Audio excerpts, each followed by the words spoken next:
Ne mogu vjerovati. To je ona! Da, to je Ludmila, Fran. Ljudi, jeste vidjeli video s mog mobitela? Nije tako loš. Ali ne mogu vjerovati da se ona njemu sviđa.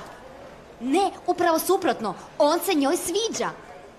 Tomas mi je rekao da je zaljubljen. Znači o njoj se radi. Molim? Tomas mi je rekao da se zaljubio u djevojku koju je upoznao jučer. Ali nije znao kako se zove. A sad mi je sve jasno. Mrzim ju! Možda si se ti malo zaljubila u Tomasa? Ja? Ne, mislim... Znam. Možemo ovo staviti na internet? Ne, nećemo. To ne bi bilo u redu. Ne. Osim toga, bilo bi žalosno da postanemo pijavice kao Ludmila. Bolje i to nego da je moram gledati s Tomasom. Znači, ipak ti se sviđa, ha, Francesca? Ma daj, ne sviđa!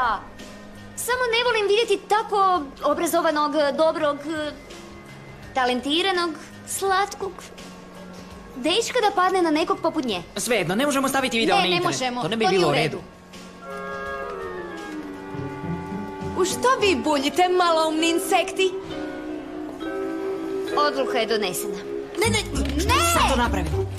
Gotovo je, šteta. Ne! Francesca!